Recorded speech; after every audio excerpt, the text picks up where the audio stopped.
Right. Well, yeah, I am a teacher, as in I've been teacher trained and I have been a classroom teacher and all that sort of thing, but have not done that for some time. I guess, the best way to describe what I do is that I'm a bit of a traveling teacher with a specific topic, with a specialist topic, and so I go around to um, lots of schools. I've got a set defined area of the schools that I work in due to my how my funding works, which comes from council. So I work within a specific district, just one particular district, but I'm able to go to any school, primary, intermediate, even college, in the Waikato district and teach. So that's 50 plus schools waiting that I could go to, and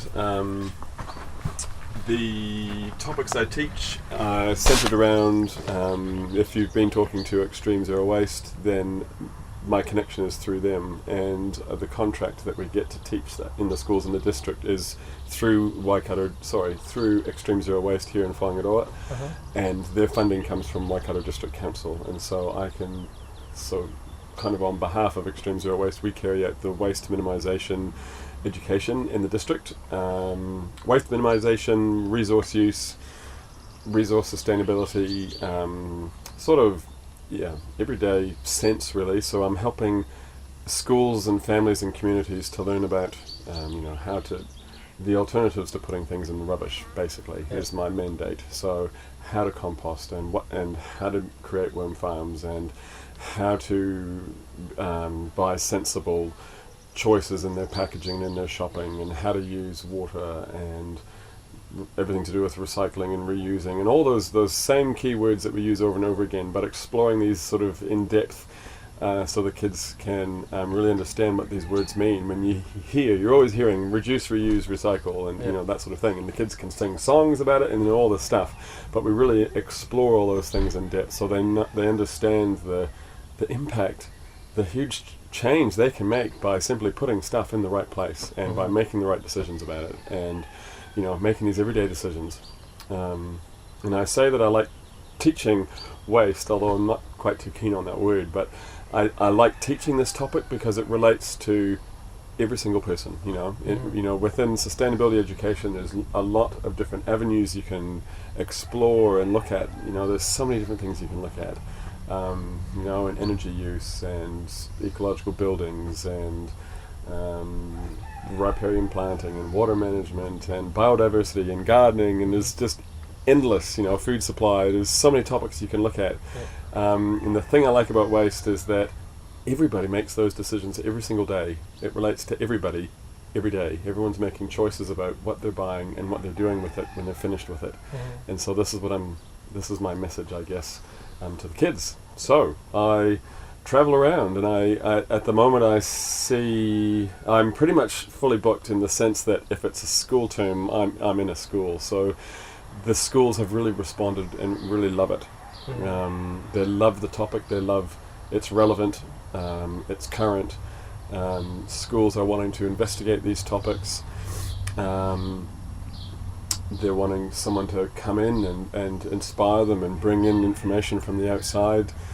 Teachers are wanting to learn about it, but they maybe don't know so much about it or how to, explore these topics. So they love the idea that someone can come in and enthuse and inspire and be creative and show the kids some alternatives, to what they do.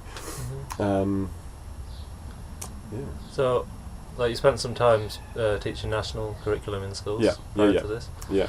How did you find that? Is that kind of a big catalyst? Excuse me. I have always wanted to be a teacher. I knew that. I always wanted to be a teacher.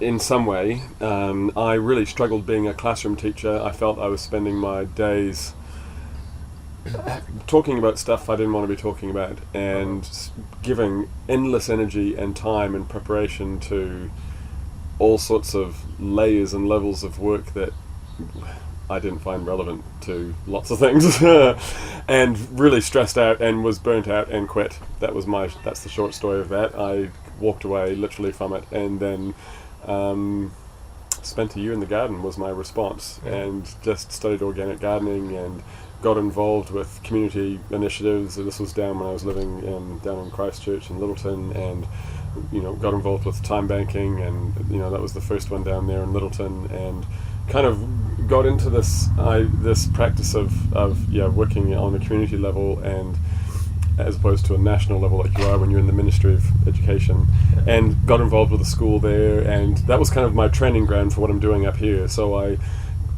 was starting to work with a school to get them involved in some of these community things and time banking, and this was the first school that came onto the time banking network that had ever happened, and so there's some cool things happening, and that got me enthusiastic about teaching again, and I could see that there were other avenues and other things that could be taught. And when I heard of the job up here at Extreme Zero Waste, it was just perfect, and it's been perfect ever since. So Extreme Zero Waste has actually set up this job? Yeah, they've had this job going. Yep, it's been going for a while. There was another person, Colette, who did it before me, and she did it for 4 years before me, and they had the funding for education in the district before that as well. So it's been, Extreme Zero Waste has been operating education for a good 10 years, I'd say, plus. I've been doing it the last 4, coming up to my 5th year. Colette did it for 4 years before that. So we've really built the thing I'm enjoying is that we're building a relationship with these schools. They've had us coming for, some of these schools have had us coming for 8 or 9 years now, every year. And when we go into a school, we see every child in the school. We see every classroom, and we see every classroom multiple times. So it's in-depth learning, and the thing I'm noticing now is that we're seeing these kids who've gone all through their school, through their whole school life, their whole school experience, from beginning school, from 5 years old, and they're getting these values and these behaviors and these habits and these perspectives and these attitudes, developing towards how we use stuff and why we have stuff and how we make stuff and how we get rid of stuff, and questioning their own sort of being able to step outside and question their own sort of setup, like how things work. They don't get a lot of that in primary school education, I don't think, not in that sense, where they step outside and look at sort of their culture and their society and where things are going and how things are happening, helping them to understand some of that, looking at some of the big picture stuff, but seeing what small everyday actions are connected to those big picture stories. So you say you've been doing this 5 and Colette 4, so that's 9 years, and you teach, to what age do you teach? I'll teach up to year 8, which is, in the old speak, that'd be Form 2. Okay. So 13-year-olds. Occasionally I've done year 9, sort of beginning of high school, excuse me. So there'll be a whole bunch of kids out there now who've had this education in school and are probably hitting their later teen years. Yeah. Is there any kind of way for you or for anyone to kind of gauge the impact it's had on these kids and to see if it what change it's made? Yeah, well, an interesting story that happened this week. I was another job I've been doing for the last couple of years has been working with the EnviroSchools Foundation, and that's a national network of supporting schools to engage on sort of creating sustainable communities out of their school community and beyond. And I had a really interesting day where we were having a day of reflection at a school just the other side of Hamilton, and it's a day where they reflect and they look back and they look at everything they've been doing in their journey, and they bring everything together and they tell stories and share stories, and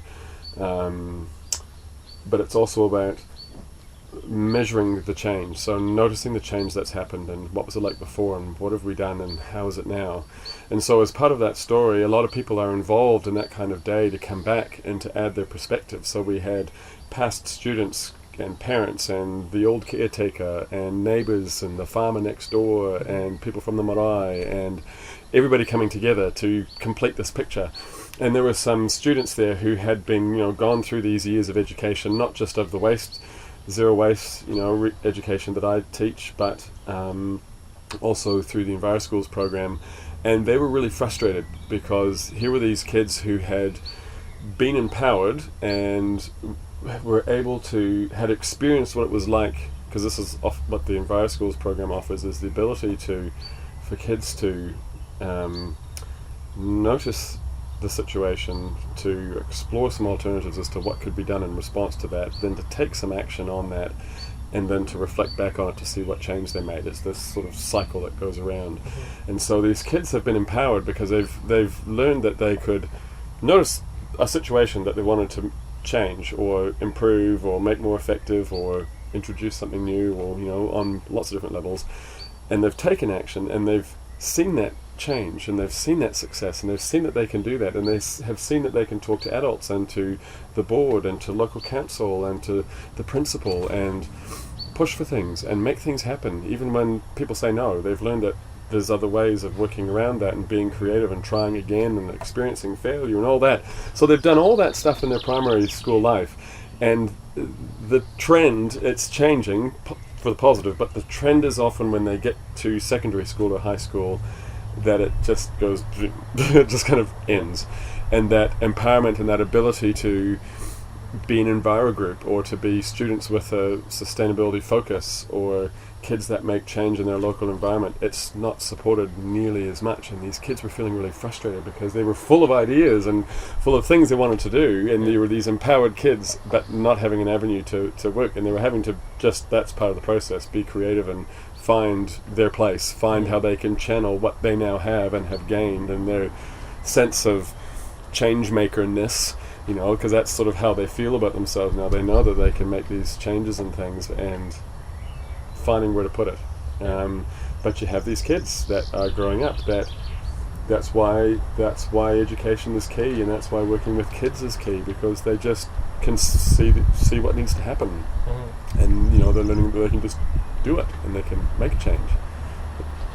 So how does it, waste, is not part of the curriculum, so how does it fit into school? Is it kind of, is it just something that the schools generally kind of believe in and think it's important for kids to be No, learning? it's linked to the curriculum. There's lots of links okay. to the curriculum, and we send through unit plans and all our planning and links to the curriculum and assessment tasks, and it comes in under understanding our world and the natural world and sciences and social sciences and behaviours and participation and responsibility and relating to others and to do with your own local place, and and then you can take it in all directions. You can integrate it into your English, you can integrate it into your inquiry topics, you can do all sorts of things with it. So schools that are really keen on this, they plan around it, and they'll often have a whole term planned around it so that my visit comes in and is nestled in within a broader topic that they've been learning about. And they'll often buddy that with coming out to Extreme Zero Waste and then seeing the other side of it. I talk to them about all the stuff in the classroom, and then they can come and see it happening out here, and they see value in it, because schools all have lots of different names for it, but schools have statements about their school, their care code or their value system, their value code, or their 3 words, or their motto, or their it's kind of like their philosophy, their kaupapa of the school, sort of who we are. And most of the time, the values and the responses and the attitudes that you're learning within even something as what seems on the outside as basic as waste education, like recycling, the values embedded in that, and the response to environment and place and future and sustainability and care and respect, all those things, all those words are found all through school documents, and so it gives it a tangible, practical expression of those things that they're trying to teach. They're trying to instill these values in the kids, and this is a vehicle to do that. So it gives them a way to actively, physically care for their environment and their local environment and stuff like that. So you're free to to teach what you want to teach, sort of thing, and how you want to teach it? Well, there's the funding. The funding in particular is for waste minimization. So zero waste education is targeting minimizing waste. So that's the brunt of it. That's what the funding is for, and so we're teaching how to do that. But in order to teach how to do that comes why are we doing this, and how are we doing this, and why would we do this? So the values and things come as part of that. So I can be as creative as I like. I can add things in. I can I make all the decisions as to what I'm teaching, but I'm I'm keeping it with that practical outcome, that practical tangible outcome, and what is happening at your school. So what are you doing about it? What can we do with your waste systems? How can we that sort of thing. So it's not anything I want. I'm not out there to teach them, there's 1,000 topics in environmental education or sustainability education. So many directions you could go. But with this particular one that I'm doing through the Extreme Zero Waste, this is specifically through resource use and waste minimization. The goal is to minimize waste, so schools become zero waste communities. And the school I was at this week that was reflecting on their story, they're claiming to be a zero waste school. They're working really hard.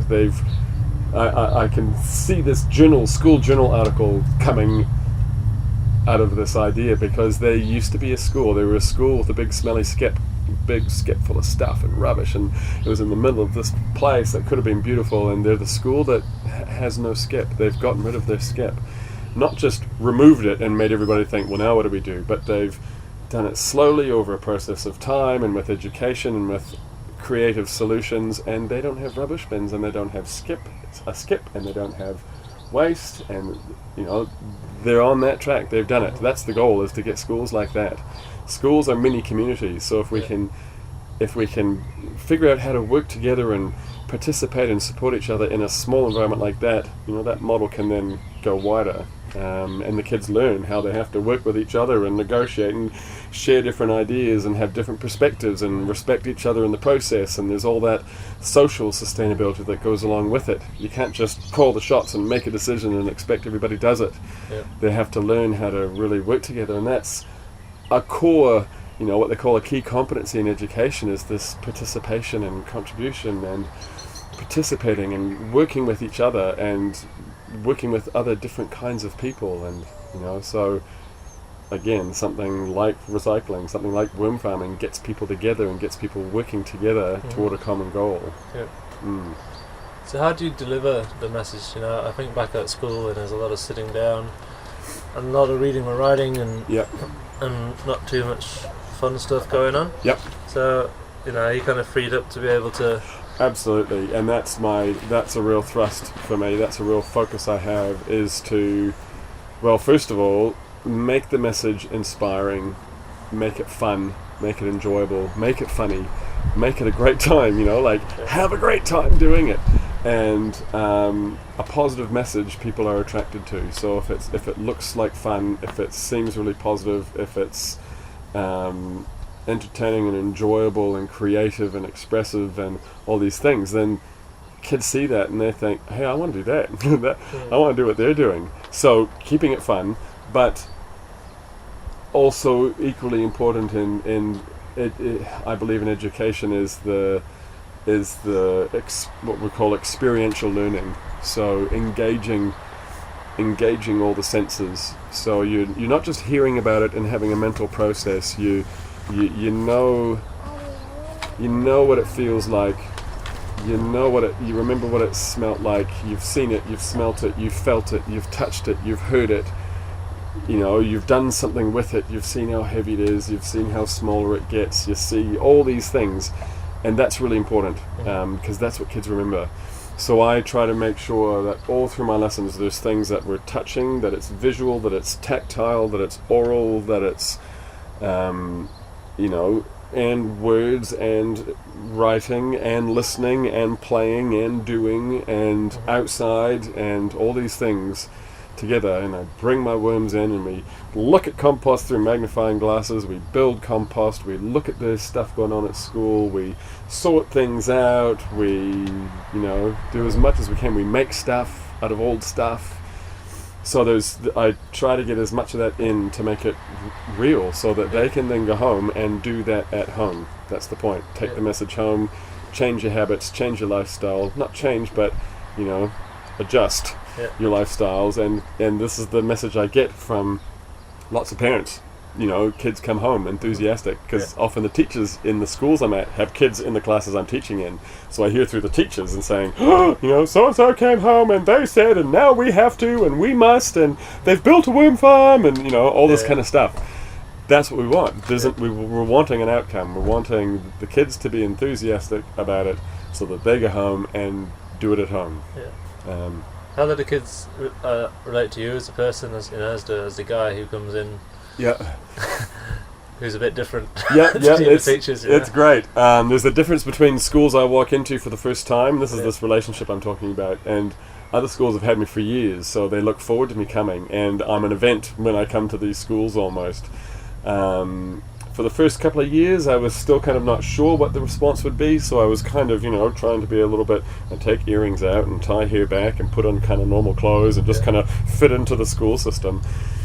But I found that the more I kind of let this stuff out, and, was different, but different with a purpose, as in, like I'm wearing my trash footwear and I'm wearing reused clothes and I've got all these suitcases and vintage things and bags and I'm plastic free and I've got all my resources and crazy things that I get from the recycling centres, and I've got all these bags and pencil cases and glass cases and things that I'm using to hold my stuff. So the whole thing is a bit of a roadshow when I turn up, and so now the kids just love it. They just love it, and they want to touch my bags, and they're fighting over who gets to carry my suitcases, and they, there's lots of little mini lessons in the things I'm doing. If I'm handing out a set of cards to do this activity, all the cards will be stored in, all these glasses cases that I've collected from so on and so on and so on.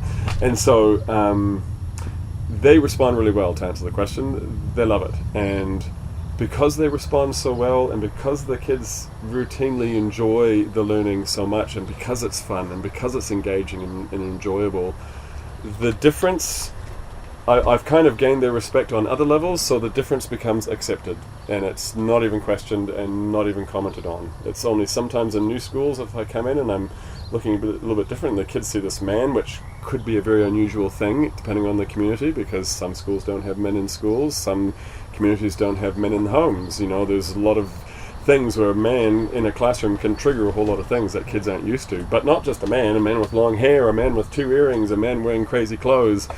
A whole range of responses come out of the kids, and teachers often comment on that. But positive, all very positive.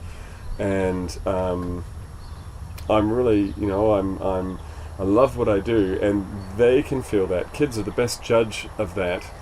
They know if the message is genuine, and if the person is genuine, and if the outfit is genuine, and all that kind of thing. One lesson I was sitting, I was making this stuff. I was sort of at a table and I had glue, was making stuff with kids, and all this stuff was happening, and I had this girl sitting beside me, and I was helping her do something on her thing. And I think you've heard this story before. She said this comment. She said, "My sister says your job's dumb." I was like, "Oh, that's a funny thing to say." And she said, "Yeah, but you like it, don't you?" I said, "Yeah, I love what I do." And she said, "Yeah, everyone says you're always happy."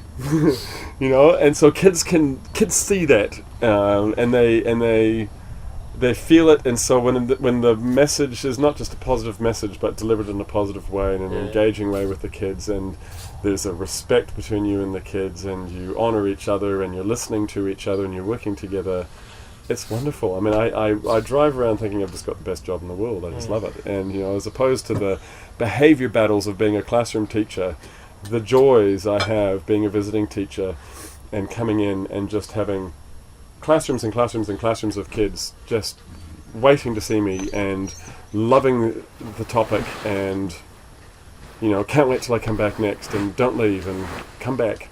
How about, do you have much to do with other teachers and parents? Yep. Not working with them so much. Every school's different as far as who my contact is in the school. So I'll be working with schools that are also Enviro schools, so this is helping them do other stuff in their other journey through other means. In the Enviro schools work I was doing, that was working more with teachers and principals and helping them, make, I don't want to say guide, but helping facilitate is the word, work in their schools. So that was working more with adults. My days are mostly spent with kids. But yeah, parents come into it, teachers definitely come into it. Oops. I'm trying to keep that. It moves the camera. So are you the only person in New Zealand doing this? No. So how that works is the materials that I'm using because I have these fabulous workbooks and resources and unit plans and all this stuff, and that's been developed through zero waste education in Tauranga, through EERST, who are also known already in schools. They run this Paper for Trees program where schools give them their recycled paper and they get native trees in return type thing. So they have developed this program, and they have educators like me in a certain number of districts around the country, not nationwide, just in places here and there, mostly in the North Island. And I'm kind of the exception to that because I don't work for them, but I use their material, and again I'm doing that through Extreme Zero Waste in Raglan. So I'm the only person in this part of the country doing it, in this particular district and area and region. This is my thing. Not my thing, I don't mean to say that, my job. But there are other people, there is other forms of waste education happening around the country, and totally different to this program, and sometimes often operating out of councils, city councils or district councils, or people in council positions who also do waste minimisation education. So there's lots of different kinds of it happening. But far as these schools that I go to in my local community, I'm it.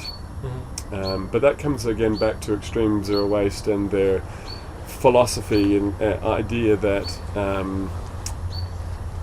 part of their practice in doing what they do, which you've heard about, is also education. So it's taking the message to their local community, and we're calling our local community the district. So that's why I go to these schools and we support them. Mm-hmm. So are you quite, you say you love your job. I mean, it's pretty obvious you love your job, and it seems like you do an amazing job of doing what you do. Yeah. Is this kind of as far as it is going to go for you, or if you let's go forward 10 years. Yeah. And if you're following your dreams, where do you really want to take this? Where do you want to happen? Well, that's interesting because it's a question I think about, because I love what I do, and it's one of those jobs, it's one of those moments I guess I've had in my life where I've thought, I've been thinking in these last 4 years as I've been doing this job, I'm thinking, this is it. I found it. This is what I want to do. This is it. This is perfect. And there's so many aspects about it that I love. I could imagine myself just always doing this. That's certainly a possibility, but I'm also open to things getting better, because I know that there's more, there's more along this line, but it will always be some form of, broadly speaking, sustainability education somewhere, however that is, So I've done the Enviro schools, and I'm doing the zero waste education, and I've engaged in some permaculture teaching and learning and that sort of thing, so that's in there as well a little bit, and there's a few other things and little projects I've done, but whatever it is, it will be this stuff, however it's expressed, whatever contract I get, or whatever opportunity to work in whatever school in whatever manner, it'll be something along these lines. Far as what it would look like in 10 years, I don't know. Will I still be driving around to these same schools? It'll be, 15 years later, who knows? Will I be the guy who just does this forever because it's his thing he loves? Could be. Yeah. I like the idea of working in my own community and locally and building relationships with the schools. That is key. I like being with the kids, in front of the kids, live with the kids, doing stuff with the kids. I wouldn't want it to get bigger. I wouldn't want to be on TV or any of that kind of stuff, because that's disengaged from the action. The magic that's happening is when I'm in the classroom with those kids and the conversations I'm having. I'd want to be, and I like the fact that I'm knowing and building these relationships with the kids. They always want to know if I remember them when I come back. They always run up and say, "Do you remember me from room 2?" And and they send me stuff, and they write letters to me, and they tell me what they've done, and I think that's such a crucial part of it. So I want to keep doing what I'm doing. It's growing, but there's a limit, and it's like anything else, there's a limit, and I can only go to so many schools, I can only work with so many kids. I don't know how there would be a next step other than to keep doing what I'm doing, because I'm liking what's happening.